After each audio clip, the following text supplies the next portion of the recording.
Class में हम लोग के लिए महत्वपूर्ण क्लास है। आज हम लोग को परिवर्तन सीखना है, चेंजेस, और तब पदार्थ को हम लोग फिर देखेंगे परिवर्तन के अनुसार कैसे चलता है। तो चेंजेस में हम लोग ध्यान दें, परिवर्तन दो तरह का है। एक परिवर्तन को हम लोग क्या कहते हैं, भौतिक परिवर्तन, और दूसरे परिवर्तन को क्या कहेंगे, रासायनिक परिवर्तन।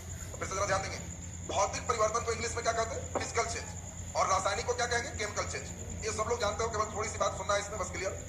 अगर पदार्थ का रूप रंग न बदले, अगर पदार्थ में जिससे जिससे बना रहे हैं उसका गुण आगे मौजूद रहे, या अगर बना दिए हैं तो फिर वापस लौट सके, तो इसको भौतिक परिवर्तन का। रासायनिक का मतलब हो गया कि लौट के फिर इधर नहीं आ सकते, जिससे जिससे बना रहे हैं उसका गुण उधर चेंज हो जाएगा, लौट के नहीं आना, ये रासायनिक परिवर्तन। अब आप जल्दी से बता दीजिए, पानी का बर्फ में बदलना, तो आप समझ रहे हो बर्फ में अगर बदल रहा है तो फिर पानी में बदल सकते। अब बताओ, लेकिन H2 और O2 का रिएक्शन करके H2O बन, तो रासायनिक परिवर्तन है। ऑक्सीजन जलने में सहायता करता है और हाइड्रोजन जलता है, और मिल के मारा रिएक्शन तो बन गया पानी, आग बुझाता है। पानी के गुण में ना हाइड्रोजन के गुण है ना ऑक्सीजन के गुण। तुम बताओ, चीनी पानी मिला के बनाया शरबत, तो शरबत बनना कैसा परिवर्तन, भौतिक। इसमें चीनी का भी स्वाद है, पानी का भी स्वाद, और गर्म करके फिर से अलग भी कर सकते। तो हम लोग महत्वपूर्ण चीज देखें, भौतिक परिवर्तन में नया पदार्थ नहीं बनता, पदार्थ के मौलिक गुण में कोई परिवर्तन नहीं होता, जो उधर है कंटिन्यू होगा, और पदार्थ के द्रव्यमान भी नहीं बदलता। लेकिन अगर हमारा रासायनिक पदार्थ होगा तो बिल्कुल नया पदार्थ बनेगा, जो पहले से कोई मैचिंग नहीं, मूल पदार्थ के गुण वही रहेंगे कि पूरा बदल जाएंगे, पूरा बदल जाएंगे, और पदार्थ का द्रव्यमान भी बदल जाए। पहले सब लोग बताइए, भौतिक और रासायनिक, ये बेस सबका क्लियर हो चुका है। अब आपको यहाँ पे उदाहरण अभी समझाया जा रहा है, और फिर आपको आंसर देना। जल का वाष्प में बदलना, बोलो भौतिक परिवर्तन की रासायनिक। भौतिक, पानी वाष्प में बदला है, फिर वाष्प से पानी बने। नमक का जल में घुलना, चीनी का जल में घुलना, भौतिक परिवर्तन। विद्युत बल्ब से प्रकाश निकलना, लाइट निकल रहा है तो गर्म है, फिर हम उसको छोड़ देंगे तो बल्ब अपने पुरानी स्थिति में आ जाए, तो इसको हम लोग कहेंगे कि क्या है, भौतिक परिवर्तन। अब जरा ध्यान से समझेंगे, रासायनिक परिवर्तन में, अच्छा बताओ, आदमी का गुस्सा होना भौतिक है कि रासायनिक? भौतिक है, गुस्सा है फिर नॉर्मल हो जाए, फिर वही प्रेम दुलार से बतियाने लगेगा कि हाँ ये तो करा, वही भौतिक परिवर्तन। लेकिन आदमी का बढ़ना रासायनिक, फिर घटेगा नहीं, देखो भौतिक, अब कहेंगे लंबा हो गया भौतिक, हाँ मोटा हो गया रासायनिक नहीं है, दुबला हो सकता है, हम नहीं होंगे, उल्टा सोच रहा है, ये हमारे पास सोचे वाला ही आगे। तो हम लोग जरा ध्यान दीजिए, तो भौतिक परिवर्तन का मतलब हो गया रिटर्न बैक कर सकते हैं, लेकिन रासायनिक परिवर्तन में रिटर्न बैक नहीं हो सकता। बोलो, लोहा में जंग लगना कैसा है, रासायनिक परिवर्तन है। कोयले का जलना रासायनिक, क्या जल के कोयला फिर कोयला बने, नहीं। शरीर में भोजन का पचना रासायनिक परिवर्तन है। दूध का दही में बदलना, पनीर में बदलना, अब दूध को फाड़ के पनीर बना दी, अब कितनों पैर हाथ पीटोगे तो पनीर से दूध बनेगा नहीं, दही बना दिया फिर दही से दूध बनेगा नहीं, तो ये रासायनिक परिवर्तन। अब आपको अभी आंसर देना है, निम्नलिखित परिवर्तन को बताओ। आपके लिए 10 है, आंसर देंगे, बहुत हल्का हल्का है। कभी कभी क्वेश्चन आपको परिवर्तन से पूछे जाएंगे। लोहे का गर्म होना क्या होगा, बहुत ही गर्म होगा फिर ठंडा हो जाए, वेरी गुड। बर्फ का पिघलना क्या होगा, भौतिक परिवर्तन। मोमबत्ती का जलना, जल्दी बोलिए, रासायनिक होगा, क्योंकि जल गया तो फिर वापस नहीं आएगा। लेकिन मोम का पिघलना ये भौतिक है, मोम पिघलेगा जलेगा, ये भौतिक है, लेकिन वही मोम का जल जाना ये रासायनिक। बोलो क्लियर है सबका। लकड़ी का जलना क्या होगा, रासायनिक। एक बच्चे का विकास, जल्दी बोलिए, रासायनिक होगा, क्योंकि बच्चे का ग्रोथ जब हो गया फिर वहां रिटर्न नहीं करो, वो रासायनिक परिवर्तन। जल्दी बोल दीजिए, पास्चुराइजेशन। कई लोग के मन में आ रहा होगा, व्हाट इज पास्चुराइजेशन, ये भी सोच रहा है क्या, पास्चुराइजेशन क्या है? हाँ, दूध को ज्यादा दिन तक सुरक्षित रखने के लिए पैकेट में जो पैकेजिंग होता है उसके पहले उसका पास्चुराइजेशन करते हैं। इसमें होता क्या है, तीव्र गर्म करते हैं और अचानक ठंडा करते हैं, फिर तीव्र गर्म करते हैं, अचानक ठंडा करते हैं, तो उसके जो बैक्टीरिया होते हैं वो डेड हो जाते हैं। अगर दूध को खूब गर्म करके अचानक ठंडा कर ले और वैसी क्रिया 3-4 बार कर दी, तो लुई पास्कल द्वारा इसका खोज हुआ और नाम है पास्चुराइजेशन। उससे दूध बहुत लंबे समय तक टिकता है। और Sudha dairy, mother dairy, Amul dairy सबका दूध पैक है, फिर भी देख रहा हूं कि कुछ टीका। घर में वही दूध को बंद करके रखो, दोनों बराबर, और 5 घंटे बाद दोनों को गर्म करो, तो घर वाला फट जाएगा और पास्चुराइज्ड वाला टिकेगा। तो आपसे बताओ, पास्चुराइजेशन की क्रिया क्या है, भौतिक परिवर्तन, क्योंकि तुम उसको गर्म किया, ठंडा किया, फिर छोड़ोगे, फिर अपने मौलिक स्थिति में, तो ये भौतिक परिवर्तन है। हवा में चांदी के बर्तन का काला होना, जल्दी बोलो, वेरी गुड। हवा में चांदी के बर्तन का काला होना वो ऑक्सीजन गैस से रिएक्शन है, सिल्वर ऑक्साइड के एक लेयर जमते हैं, और इसीलिए आपको ध्यान रखना है, सिल्वर ऑक्साइड का जब लेयर जम गया तो ये रासायनिक परिवर्तन होगा। नेक्स्ट नंबर बताओ, जल का वाष्प में बदलना, भौतिक। गीले मिट्टी के सूखने के बाद भंगुर होना, जल्दी बताइए, गीला मिट्टी है, सूख गया तो टूट रहा है, भौतिक है, फिर भिगा दोगे तो गीला हो जाए, तो अब ये बताइए, आपको यहां से कोई क्वेश्चन दिया जाए तो आंसर तो दे सकते हो? बताइए लोहे में जंग लगना कैसा है? रासायनिक। क्वेश्चन कैसे आएगा उसको हम लोग सुनते हैं। क्वेश्चन लिखिए, हम लोग क्लास में पढ़ेंगे और इससे जो प्रश्न उठेंगे उसको कॉपी पे वर्क करेंगे, और ये आपका वहां पे ऐप में भी आपका पीडीएफ रूप में मिलेगा। बाकी जो लड़के हार्ड कॉपी चाहिए तो इसमें हम लोग जैसे सेक्शन खत्म होगा पूरे का पूरे सेक्शन का हार्ड कॉपी भी रिवीजन के लिए आपके पास रहेगा, उसको भी आप देख सकोगे तो आराम होगा, क्योंकि फास्ट में रिवीजन करना भी जरूरी होता है और रहने से ज्यादा 10 मिनट रिवीजन होगा। लिखिए तो एक क्वेश्चन जरा लिखिए, लोहे में जंग लगने से, लोहे में जंग लगने से, लोहे में जंग लगने से उसका भार, लोहे में जंग लगने से उसका भार, नीचे लिखो चॉइस ए बढ़ जाता है, चॉइस ए बढ़ जाता है, चॉइस सी अपरिवर्तित रहता है, अपरिवर्तित रहता है, डी इनमें से कोई नहीं। चलिए बोलिए, लोहा में जंग लगेगा तो उसका वजन बढ़ेगा कि घटेगा? क्या होगा? बढ़ेगा। वेरी गुड, आंसर बढ़ जाता है, बहुत अच्छी बात। अब क्वेश्चन देखो, फिर और टर्न अप जाएगा, हम लोग जंग तक ही रख के छोड़ देंगे, वो जंग के बाद शुरू हो। बस समझ रहा ना, हम लोग पढ़ाएंगे कि रासायनिक है, वो कहेगा क्या इधर जंग लगने के बाद बोलो क्या हो, तो कहना कि सर जंग तक छोड़े थे, यही बाद में पूछ रहा।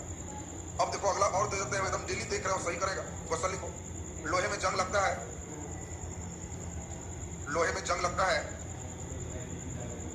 चॉइस ए ऑक्सीजन की उपस्थिति में, ऑक्सीजन की उपस्थिति में, चॉइस बी नमी की उपस्थिति में, सब अभी देखना ना, सी भी आएगा तो लगेगा वो होगा, नमी की उपस्थिति में, सी लिख दो दोनों की उपस्थिति में, देखो इसमें भी आ रहा ना कह लो, दोनों की उपस्थिति में, और डी इनमें से कोई नहीं। सोचो पहले, बढ़िया से पढ़ो क्या कह रहा है उसको, बढ़िया से देखिए। लोहा में जंग लग, तुमको ऐसा पूछेगा कि लगेगा हमारे घर में लोहा में जंग लग गया है, लेकिन हम ठीक से देखे नहीं क्या क्या था, नंबर लगता है कट जाए। बोलो जंग लगेगा ऑक्सीजन रहने पर कि नमी रहने पर? केवल नमी, केवल ऑक्सीजन की दोनों? दोनों। कितने को दोनों लग रहा है? दोनों को बहुत लोग, और नमी कितने को लग रहा है? अच्छा ये बताओ, लोहा को पानी के अंदर डाल देते हैं, जंग लगेगा? लग जाएगा? बोलिए, लग जाएगा। तो इसीलिए लग जाएगा क्योंकि पानी में ऑक्सीजन की भी मात्रा होती है। मछली इसीलिए तुम देखना जब तक ऑक्सीजन है वो सांस गिल्स से ले पाता। तो आपको ध्यान रखना है कि दोनों चीज चाहिए, ऑक्सीजन भी और नमी भी। सही आंसर सी, बिल्कुल सही कई लोग का हुआ। अब जल्दी बता दीजिए, आपसे पूछा जाए कि जंग लगने में जंग का सूत्र क्या होता है, तो ऑक्सीजन भी है, जल भी है। जंग का मतलब फेरस ऑक्साइड की फेरिक ऑक्साइड? हाँ, फेरिक ऑक्साइड, लॉ ऑक्साइड जंग है, Fe2O3, और कितने जल? 3 भाग, 3:2। तो आपको ध्यान रखना है, जंग के फॉर्मूला अक्सर नहीं पूछेगा, लेकिन ऑक्सीजन और जल दोनों उपस्थिति आपको ध्यान रखना है। ऑक्साइड में मुख्य रूप से बदलता है वो जंग। एक क्वेश्चन थोड़ा सा हाई रेंज करें क्या, एक लेवल हाई करो इसका। अब लिख दीजिए, किस पदार्थ का ऑक्साइड उस पदार्थ को सुरक्षित करता है? किस पदार्थ का ऑक्साइड उस पदार्थ को सुरक्षित करता है? किस पदार्थ का ऑक्साइड उस पदार्थ को सुरक्षित करता है? किस पदार्थ का ऑक्साइड उस पदार्थ को सुरक्षित करता है? चॉइस ए लोहा, लोहा। चॉइस बी चांदी, चांदी। चॉइस सी एल्यूमिनियम, एल्यूमिनियम। और डी सोना। पढ़िए, पहले पढ़िए ना क्वेश्चन, पढ़िए क्या कहा। किस पदार्थ का ऑक्साइड उसी पदार्थ को सुरक्षित करता है? उसका सेफ्टी वाल्व है, सही लगता है उसको। बोलिए आंसर क्या हो? कितने को लोहा लग रहा है? नहीं, लोहा का ऑक्साइड जंग हो जाता है, जो लोहा को खा जाता है, इसलिए उसको सुरक्षित नहीं रखता। सिर्फ एक एल्युमिनियम ही है जिसका ऑक्साइड उसको सुरक्षित रखता है। इसीलिए पॉल वगैरह पर एल्युमिनियम का तार सबसे ज्यादा दिन तक टिके। उस पर पानी वगैरह भी पड़ रहा है तो उसमें ज्यादा उसमें संचारण नहीं हो। एल्युमिनियम का ऑक्साइड का लेयर एल्युमिनियम को सुरक्षित रखता है, इसलिए ये रिवर्स क्वेश्चन भी आपसे पूछा जाता है। तो आंसर कौन हो जाएगा? एल्युमिनियम। अब यहाँ पे सबका ध्यान 5 मिनट बढ़िया से चाहिए। अब मेन केमिस्ट्री अब यहाँ से शुरू होने जा रहा है। देखिए, आज के बाद अगले दिन तक केमिस्ट्री का ये सेक्शन खत्म, और तब शुरू होगा एटॉमिक स्ट्रक्चर, परमाणु संरचना। वहां से मेन पार्ट चलते हैं। यहाँ कल तक के क्लास से भी 2 क्वेश्चन जहाँ 10 रहते हैं, इधर से तुम्हें निकल जाएंगे जो बहुत आसान क्वेश्चन होंगे। और हम केमिस्ट्री जान के पूरे डीप लेवल तक इस क्लास बैच में लेंगे, खूब आराम से चलेंगे। एटॉमिक स्ट्रक्चर भी खूब मिजाज से चलेंगे। जो ध्यान दे देगा उससे क्वेश्चन नहीं छूटेगा। केमिस्ट्री भारी होता है, ये भूतपूर्व बातें हो जाएगी। तुम अगर डेली हो तो कभी नहीं कहोगे केमिस्ट्री भारी होता है, केमिस्ट्री छूटता है। खाली ध्यान दें, क्योंकि हम डबल चल रहे हैं, ज्ञान भी और प्रैक्टिकल चीज जो पूछता है उसको भी जोड़ेंगे। अब यहाँ लास्ट स्टेप सुनेंगे, रासायनिक संरचना के आधार पर पदार्थ 3 तरह। रासायनिक संरचना का मतलब बना हुआ कैसे। इसके पहले हम लोग देख चुके थे पदार्थ की स्थिति 4 तरह की थी, ठोस, द्रव, गैस, प्लाज्मा। लेकिन रासायनिक रूप से पदार्थ हमारा कितने हैं? 3 तत्व, यौगिक, मिश्रण। और इन तीनों आज के क्लास में सबको समझना जरूरी है। तत्व को हम लोग इंग्लिश में क्या कहते हैं? एलिमेंट। एलिमेंट एक शुद्ध पदार्थ है, किसी चीज से मिलकर ही नहीं बनता। एलिमेंट शुद्ध पदार्थ है और जब ये अकेले है, शुद्ध है, तो इसको किसी भी विधि से भिन्न गुण वाले पदार्थ में नहीं बदल सकते। अगर टीना है तो टीना है, उसको तुम चाह लोगे कि भिन्न गुण में बदल दे? नहीं बदलेगा। उस टीना के ऊपर सोना का पानी चढ़ा दो तो क्या वो सोना हो जाएगा? नहीं। उसको मारोगे तो वो ढने ढंग करेगा। सोना चढ़ाने से क्या हो जाएगा? तो कहोगे कि वो लक्षण नहीं बदला है, ठंडा नहीं कर रहा है, जबकि सोना का पानी चढ़ा है। तो इसका मतलब उसको हम भिन्न गुण वाले पदार्थ में नहीं बदले, इसी चीज को हम लोग क्या कहेंगे? तत्व कहेंगे। और तत्व के उदाहरण में हम लोग देख रहे हैं हाइड्रोजन, सोडियम, ऑक्सीजन, नाइट्रोजन, जो भी आप जो बोलो, जो सिंगल है, वो सभी हमारे क्या है? तत्व। अब इसमें लकड़ी, गोईठा और ये समझ सोचने लगना, जिसका फार्मूला होता है। लकड़ी के फार्मूला एल पड़ा है तो इनमें तत्व में मत भिड़ाने लगा। जिसका फार्मूला होता है वो अकेले है, वो तत्व है। सीधा सीधा बात समझ। जब तुमको कोई बोले H2O, कहना 2 हो गया तो तत्व नहीं। कहेगा कि जब बोलो H, कहना हाइड्रोजन, तत्व है। तुमको बोलो यूरेनियम, तत्व है कि नहीं? कहना यूरेनियम के यू। हाँ, जिसका फार्मूला हो और अकेले हो, शुद्ध शुद्ध हो, मिलावट ना हो, वो तत्व है। तो हम समझते हैं नाम देंगे तो तत्व तो पहचान लें। पहचान की ठेठ विधि, परिभाषा छोड़, ठेठ विधि की इसका फार्मूला हो और अकेले अकेले हो। अगर छोटका होगा भी, बगल में छोटा होगा, बड़ा नहीं हो। तुमको कहे कि जल्दी बता दो, अगर हम लिखे इसमें CO, अब बताओ ये तत्व है कि नहीं? जल्दी बोलो। तो तत्व नहीं है। ये भी बड़ा, ये भी बड़ा, ये यौगिक हो जाएगा CO। हाँ, एक कोबाल्ट तत्व है, यह कार्बन मोनोऑक्साइड है, ये तत्व नहीं। अंतर सीखो बढ़िया से। कोई लड़का CO कॉपी में लिखेगा, मालूम चलेगा, बोलेगा कोबाल्ट का फार्मूला C होता है, इसे लिख के रखते। साइज बड़ा मायने रखता है केमिस्ट्री। अगर तुम दोनों बड़ा बड़ा कर दोगे तो कहना ये 2 घर के आदमी है, अलग अलग बड़ा बड़ा है, तो तत्व नहीं हो। हाँ, ये छोटका रहे तो कहना कहां जाएगा? बड़का के साथ है एक। अब बताओ जल्दी से, Na तत्व है कि नहीं? तो कहना कि सर समझ गए, बगल में छोटंकी रहेगा तो बड़का के साथ है और वो तत्व है। बोलो, अब तो तत्व पहचान लेंगे सबको। अब हम लोग दूसरा नंबर जो चल रहा है, इसका नाम क्या है? यौगिक, कंपाउंड। और बढ़िया से यौगिक पर जरा ध्यान दीजिए। कंपाउंड क्या है? 2 या 2 से अधिक तत्व अगर निश्चित अनुपात में मिलते हैं तो इसको यौगिक कहते हैं। सिंपल है। जिसका फार्मूला हो, लेकिन फार्मूला लंबा चौड़ा, कम से कम 2 हो, 3 4 भी हो सकता है। तो 2 या 2 से अधिक तत्व निश्चित अनुपात में मिलते हैं तो उसको यौगिक कहते हैं। यानी अब जल्दी बताओ, जिसका फार्मूला हो जाए। तुमको पिछले क्लास में सब यौगिक एक साथ लिखा है, जिप्सम, जिप्सम, प्लास्टर और पेरिस, सबके फार्मूला है ना? तो जिसका फार्मूला है, अगर अकेले नहीं है, वो सब यौगिक है। अब तुमको हम बोले कि बोलो जल यौगिक है कि नहीं? तो पहले मन में सोचना कि जल के फार्मूला है तो हाँ H2O, तो हाइड्रोजन का 2 भाग, ऑक्सीजन का 1 भाग, 2 या 2 से अधिक तत्व निश्चित अनुपात में मिलते हैं तो इसको यौगिक कहते हैं। यह यौगिक है। इसी तरह से तुमसे पूछे कि बोलो इप्सम, जिप्सम, नीला थोथा, उजला थोथा, ये सब यौगिक है कि नहीं? प्लास्टर ऑफ पेरिस, विरंजक चूर्ण, यौगिक है कि नहीं? गाना सब समझ। जिसका फार्मूला है वो सब, अगर एक से ज्यादा है तो यौगिक। बोलो चूना पत्थर तत्व की यौगिक, कहोगे कि याद आ गया CSCO3, यौगिक। बुझा हुआ चूना यौगिक है। कली चूना यौगिक है। नमक, सोडियम क्लोराइड, यौगिक। तो अब पहले ही बता दीजिए, तत्व और यौगिक पहचानने आगे। बोलो फार्मूला है लेकिन अकेले अकेले है, तत्व है। फार्मूला है लेकिन खानदान बड़ा है, यौगिक। और नाम है लेकिन फार्मूला नहीं है, वही मिश्रण। अब कहे शरबत, तो शरबत के कोई फार्मूला है? शरबत के बोलेगा कि 12 C12 H22 11 और 10:2, 10 गिलास पानी, ऐसा कोई फार्मूला पड़ा है? अब शरबत का कोई निश्चित अनुपात नहीं। तुम जितना चीनी मिला दो सब शरबत है। अब 1 बाल्टी पानी लिया और उसमें 250 ग्राम चीनी डाले, 1 बाल्टी पानी, और जिसको देंगे भी कहेंगे क्या है? शरबत पीजिए, शरबत। हाँ, ये अलग बात हो, कहेगा मीठा कम है, शरबत है मीठा कम। शरबत तो कहा गया। तो इसका मतलब आप समझ गए कि अगर हम किसी भी अनुपात में पदार्थ को मिला देंगे तो इसका नाम ही बेचारा के इंग्लिश में मिक्सचर। मिक्सचर फाँकते हो तो उसका कोई फार्मूला है कि बेदाम इतना मिलेगा? कई बार पैकेट खोले, मालूम चला बेदाम गायब है, 2 पीस मिल रहा है। मिक्सर में कुछ भी रह सकता है, रख के खींच दीजिए। तो अब तो तुम समझ गया कि जब किसी अनुपात में है तो उसको हम लोग क्या कहेंगे? मिश्रण। और मिश्रण में 3 नाम मेन दुलरुआ है, बाकी सब तो समझ ही रहे। पहला दुलरुआ है हवा या वायु। अक्सर तुमको भेंट होते रहे। हवा या वायु विभिन्न गैसों का मिश्रण। ऑक्सीजन, नाइट्रोजन, बहुत सारे गैस मिल करके हमारे एयर बने।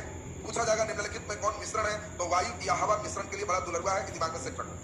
दूसरा एक बहुत दुलरुआ है, इनका नाम है बारूद। ये बहुत दुलरुआ है।